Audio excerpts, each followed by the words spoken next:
La puissance de Dieu a touché sa fille. Puissance de Dieu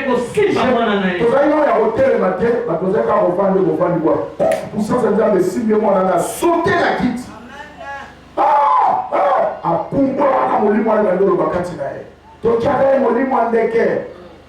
To abalisa bakati na ye motu moni ndeke instabilité. Ata oyebisi opameli akovanda kimia ayoki kama hotelema asongeli makamda. Donc un enfant shindikana comme les soyez. Na oya yoga kate. Na imongo babenga obana. Ochabolo. Ochabolo.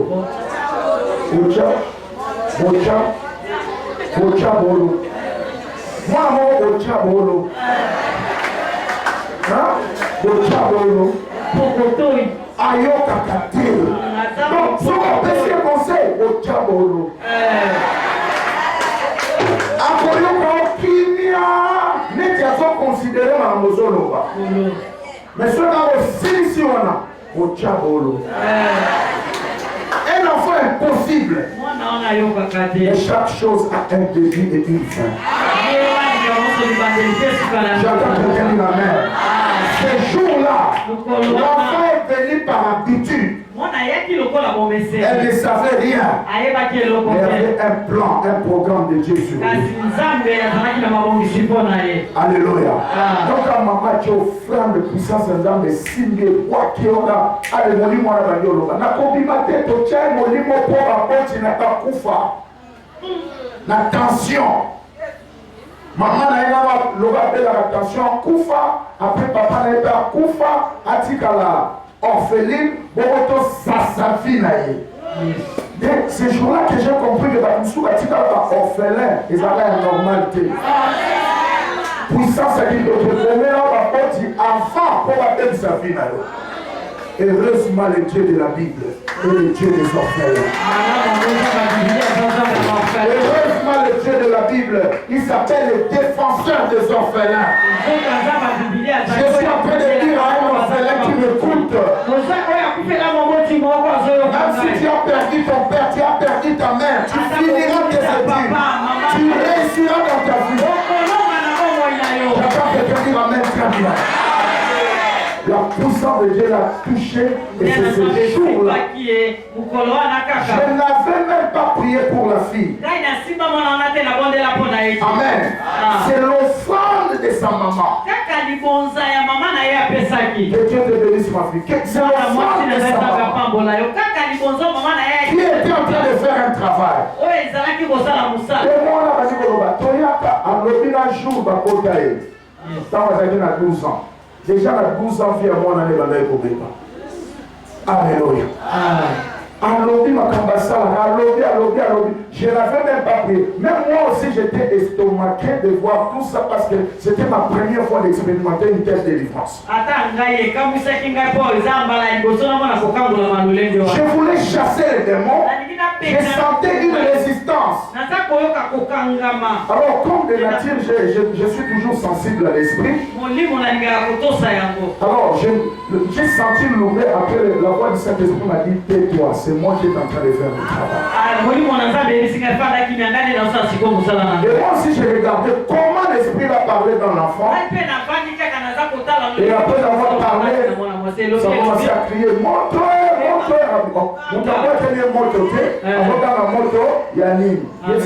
Offrande là, il faut forme en béli, il faut forme en moto, il faut forme en Nicolas.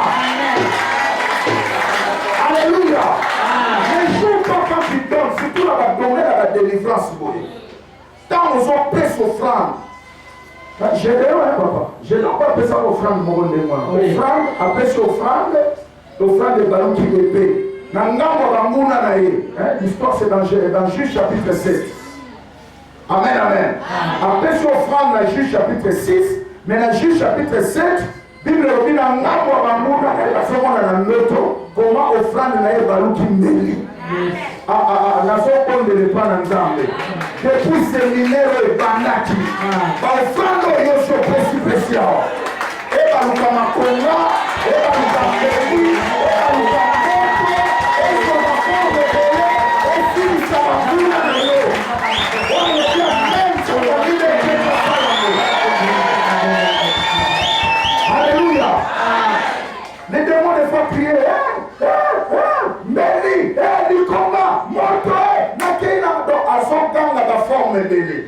J'ai compris que la puissance de l'offrande de cette maman-là avait pris plusieurs formes. J'attends quelqu'un dire amen, amen. C'est ce qui se passera quand nous serons en train de prier. C'est pourquoi n'hésitez jamais de donner, frère.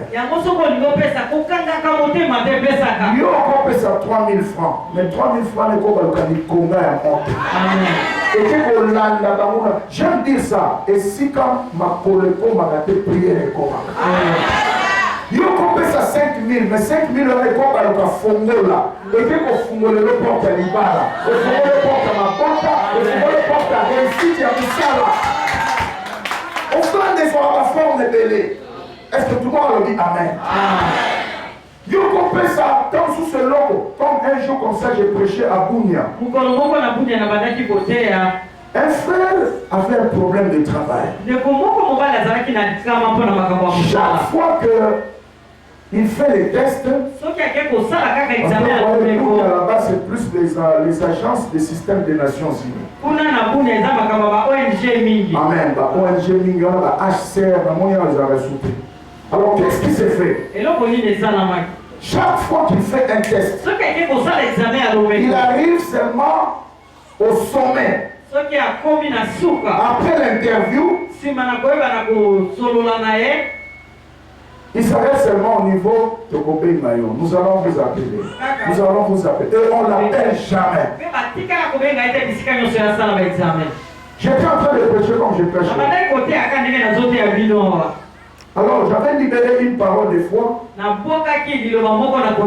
J'ai dit ton offrande peut prendre plusieurs formes. Ça peut ouvrir des portes. Alors que moi je prêchais, lui a regardé autour de lui. Il avait un téléphone. Il dit Seigneur, je n'ai pas d'argent. Mais je n'ai que ce téléphone ici. Et mon téléphone ici, c'est tout ce que j'ai de précieux. J'ai déposé mes demandes partout. J'ai déposé mes demandes partout. Mais j'ai aussi un problème. Chaque fois qu'on m'appelle pour le test, on ne me rappelle jamais pour aller commencer le travail. Alors que je réussis toujours mes tests. Alors, moi je voudrais s'aimer mon téléphone. Voilà la façon dont on m'a dit. Amen, amen. Je l'ai su juste quand il a reçu le miracle, quand il est venu témoigner. Il dit parce que tant qu'il y a un problème sérieux à communication. Nous avons dit que l'offrande de Moussou se bat au fongo là et qu'il faut fongo la porte. Donc on comprend que dans la communication, la vie n'a pas bloqué.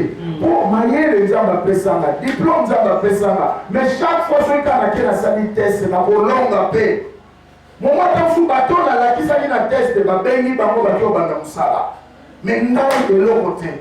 Ok, c'est offrande de l'amour et téléphone, on veut dans le cafungo là. Et que le cafungo là, n'importe où là. On est ça là, que Babeni a raté là. Il se disait ça dans son cœur. Moi, je prêchais. J'ai vu un frère se lever. Il pleurait amèrement. On dit, les gens vont frère nous sous, il faut la surtout ma fille à la paix, ça va m'en essayer. Est-ce que tout le monde le dit amen? La Bible dit dans Psaume 126. Verset 5 à 6. C'est lui qui sème en pleurant. Il va moissonner avec des chants d'allégresse. J'attends quelqu'un dire amen. Les semences, les offrandes qui produisent de grandes délivrances, on ne les donne jamais dans la joie. Jamais,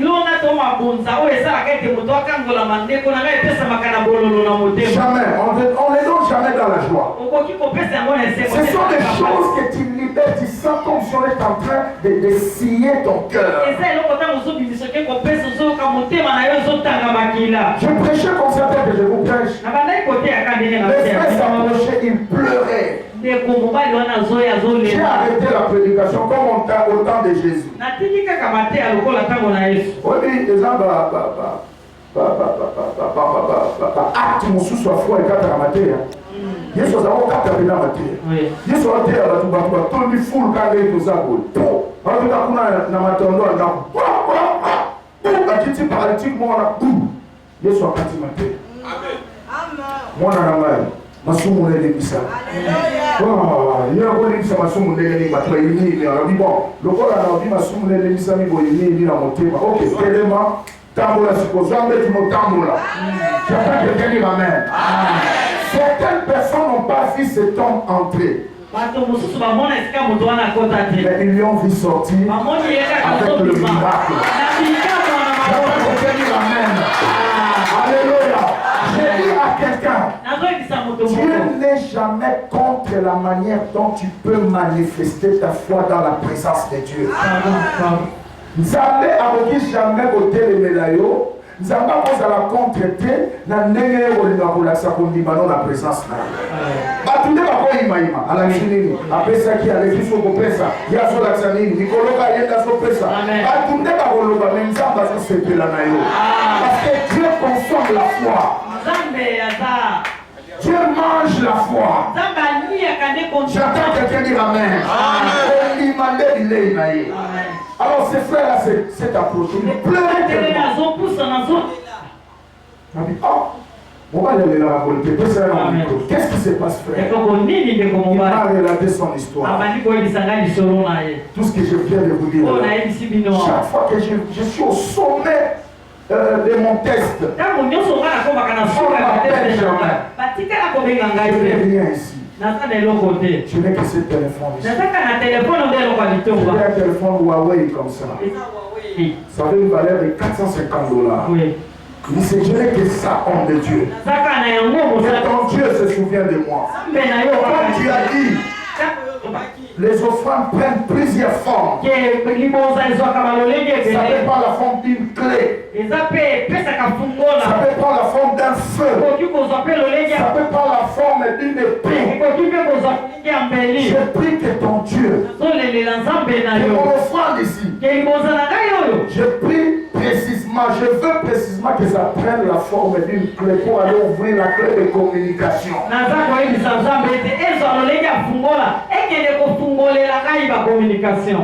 J'ai prié pour lui. Il est parti.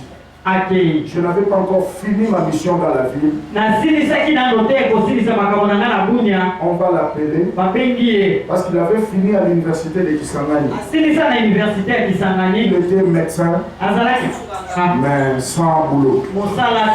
On va l'engager dans le MSF. Et aujourd'hui, je vous parle. Il a été muté au Sud-Soudan. Amen. Il a beaucoup d'argent. Dieu l'a tellement béni. Dieu l'a tellement béni. Amen, amen. Et je lui ai promis ton histoire là, je l'ai prêché partout. Hier, il était en direct, je ne sais pas s'il est en train de suivre. Je vous parle des choses que les gens ont vécues. Dont il a ma famille m'a paix.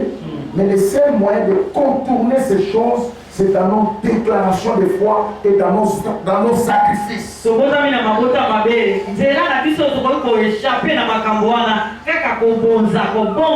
J'attends quelqu'un dire amen. Et l'offrande est missionnaire. Et l'occurrence que Zakana Combo et Zakana Matoi et Yoko. Est-ce que tout le monde veut le amen? Tu peux prendre ton offrande. Tu parles sur ça. Et si fille n'a pas ici na kati ya Bible za batu basala ngolwa banama. Akina maladi ya maba, nzoto na yeza ina bapota partout. Alors qu'il cherchait la délivrance, la Bible déclare il a pris ses actions de grâce. Depuis son pays là où il était, il a pris sa maladie, il a introduit des gens. Il est parti en Israël. Quand le prophète a vu, après avoir reçu le miracle, il a voulu offrir. Le prophète a dit non. Dieu t'a déjà guéri, va-t'en avec ton frère. Et vous connaissez la suite. Les serviteurs du prophète allé s'hasarder pour prendre ses offrandes. Et la lèpre lui a touché. J'attends quelqu'un dire Amen. Alléluia. Et ça, l'offrande, chose à coller dans la vie à battre. Oui. C'est pas même la guerre que vous avez offrande, comme maintenant aussi, maintenant 500 francs. De quoi les trucs viennent là? Est-ce que Dieu a fait mon aller là? Amen, amen. Ça, c'est un conseil que je te donne. Ça peut détruire ta vie. Parce que une fois dans mon livre, il m'a dit qu'on a acheté dans ma bonne zone. Donc, il m'a dit les awana. Oui. Si on fait bon à l'oreille, amen, amen. J'espère mon livre est là-dessus. Oui. Et qui dit la descente, parce que c'est malédiction qui t'a attiré la 4e génération. Parce que tout le monde a fait son maïs.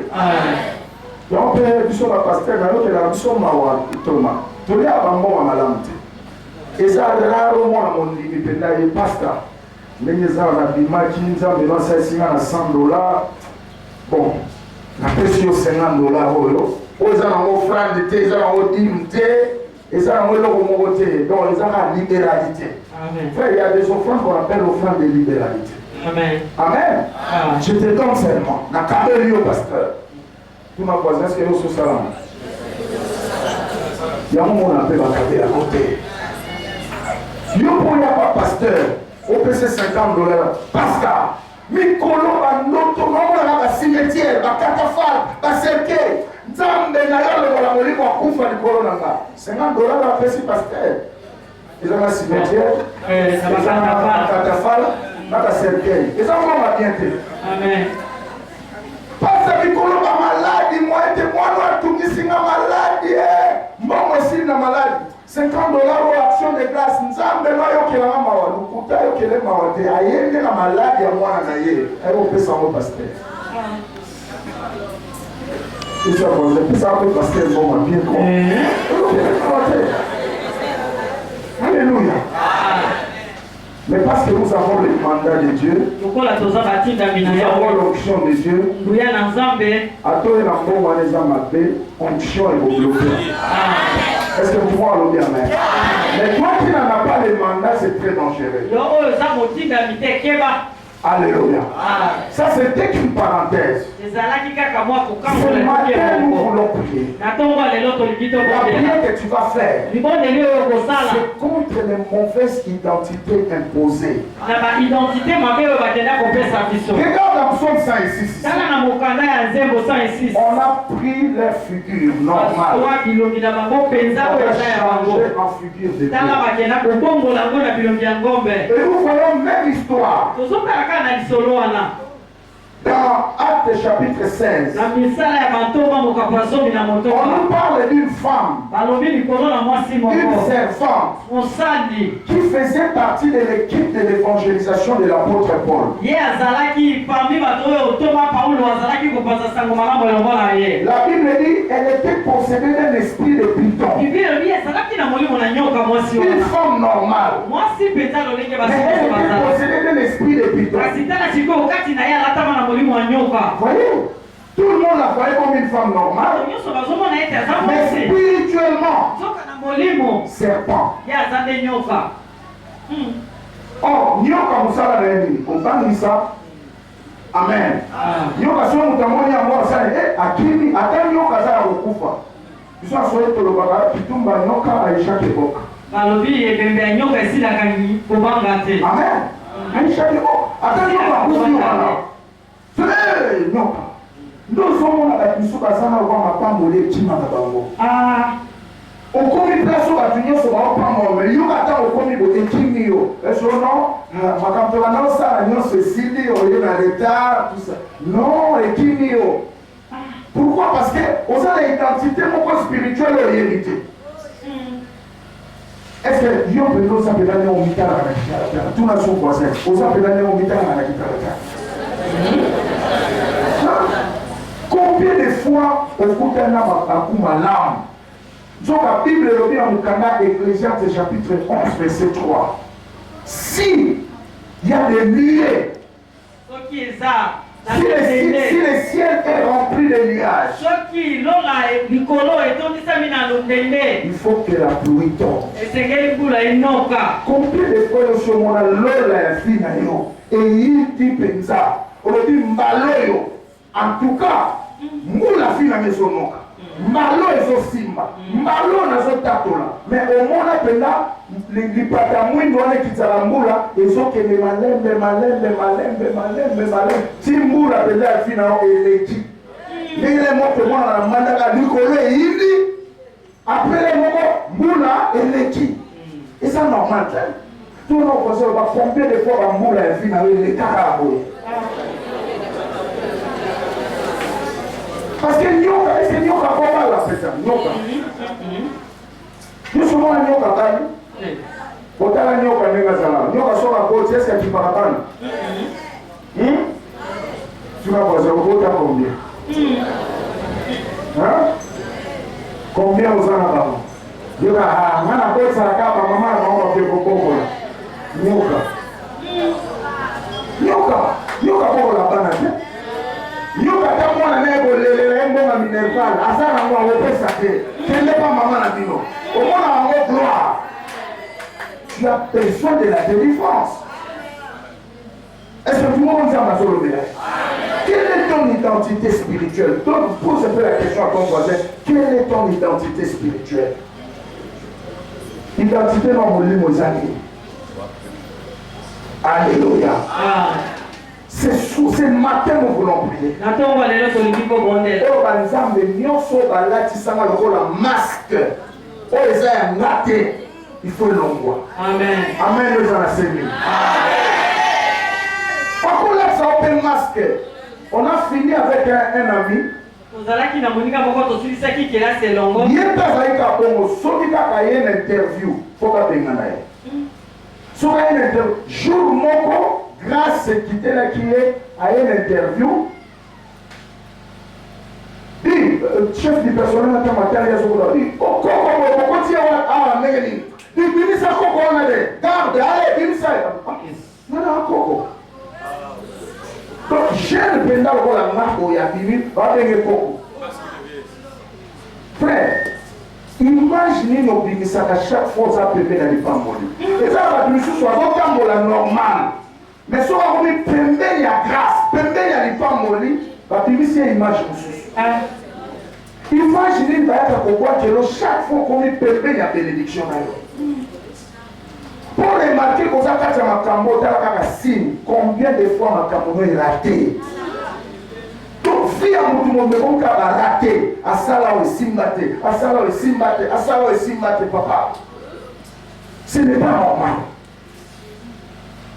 Donc, on dit, dis ça quoi, on a soit conscience, on dit, ah, c'est que non, papa, papa, identité, ça, on a des faux dans le c'est ce jour-là qu'il est allé chercher la délivrance. Et parce qu'il me connaissait, bon, déjà j'ai parlé sur la délivrance quand on était au campus. Il est venu au bureau pour me raconter cette histoire. Il a dit mon cher, j'ai raconté quelque chose aujourd'hui qui me tente. Le chef du personnel m'a chassé pour me dire que il dit ça pourquoi. Donc je me suis dit, est-ce que oui, effectivement, là tu es au masque. J'ai prié pour une fille. Un jour, il y a un masque à solo. Ce qui a coûté à moi, c'est un solo. Soit coûté à mon bali, normal, mon bali, il y a un solo. Ce qui a mon bali, il y a un bandit qui tourne dans la allez, il commence à dégager une odeur. Jusqu'au point que mon bali a un okimaï. Tu vois que le cas de délivrance, mon coloyo, mon bali m'a dit ça va être véritable en tout cas. Bon, mon bali a un réflexe à vos amis. En tout cas, on a assemblé là quand même. Tous en a dit, sauf à moi si tu comme Solomon, on a eu on dirait bébé, on a bébé. En tout cas, il faut nous cabasser à la prier. Ah, non, sur le bébé. Mais oui, on a sur le bébé. Ah bien, effectivement, c'est pourquoi il va libérer la qui m'a volé. Alléluia. Et quand cette soeur-là est venue, un jour, on a été sur le premier jour, sur le deuxième jour, en soit contact non sataniste. Parce que quand on voyait, toujours partager au bureau, on partageait sur sa vie, la puissance de Dieu, la toucher, la projeter à Kékoko Yakuna. Allez, esprit de bando le bakati na ye. Mwane mobali aliaka bambongo na ngai. Yaka saka zo shi na ngai. Na communiquer solo na tikela yango. Voyez? Et ça va tu sous sur ligne te coller à mon Ah, je vous dis la vérité. Amen ma soeur. Moi la chance va être là. Sur ligne vous te coller à mon Quand on dit à mon quand ça au Chine en réalité il y a au Chine parce que l'argent est un esprit. Amen. Et quand on te qui n'a pas les autres capots. Nous sommes pour la pompe, il faut soyez. À tous les choristes, à tous les intercesseurs, à tous les soyez. Au moins, il y a sans effet. Sans effet, si ma bateau va dans la jambe, la bateau va dans la communion dans la jambe. Mais tu vis dans le péché. Quand tu diras sans effet, là, c'est ta bouche qui dira sans effet. Mais les effets vont te toucher. Ah oui, je te dis la vérité. Hein? Alors, qu'est-ce qui s'est passé? Ne comment pas lui a dit qu'elle est solo. Puis a déclaré, Abaya Otika ne va pas la tête. Si on parle de ma solo, il parle la bonne année, elle est solo à l'écoute. Donc en réalité, Abala il a déjà mot, il a déjà beaucoup. Quand ça a zolia, ils ont confirmé déjà mariage. Mon frère, ma soeur, mon kidé à ma vie. Surtout la famille de Oucho, qui ont collé l'identité ça a été. Ils ont soutenu la mort à Makila, ils ont soutenu la mort na di tambola tambola, di simba simba, di kota kota, di lima lima. Et au bambou la malédiction sous le lot, tu commences à souffrir. Est-ce que tout le monde est en bas de ce matin, nous voulons prier. Et la prière que tu vas faire, c'est contre les identités spirituelles. Amen, amen. Dans l'année internationale, l'identité ah, est-ce que tout le monde va comprendre? Identité, mon limo balatisayo. Comment finir les autres les gars? Tu as l'occasion de participer dans la matinée de victoire combien de fois? Si vous finissez les autres changer de ligne. Est-ce que ça va? Nous avons besoin de nous. Matin, nous sommes sur la prière, nous sommes sur la mais les tu as besoin d'accélérer ta prière. Tu as besoin d'activer encore ta prise de conscience. J'attends quelqu'un dire Amen. Ce matin, nous voulons prier le Seigneur. Identité nyonso oba pesayo, le loto zolongola. Amen, amen. Tu dois te poser ces trois questions. C'est par là que je termine. Pourquoi trop de retard dans plusieurs domaines de ma vie? Pourquoi un retard général dans tous les domaines de ma vie? Non, non, vous allez. Au salami. Amen. Il y a un jour où il a rabat. C'est ça normal, c'est là. Tu sais, on a transformé leur figure en figure de bœuf. Écoutez la suite. Pour qu'ils mangent les herbes. Donc c'était un esprit de limitation. Il y a des gens qui sont limités. On l'a envoûté et on l'a limité. On a changé la figure comme la figure de bœuf pour qu'ils mangent seulement les herbes. Et ça va mon changer. Mais nous allons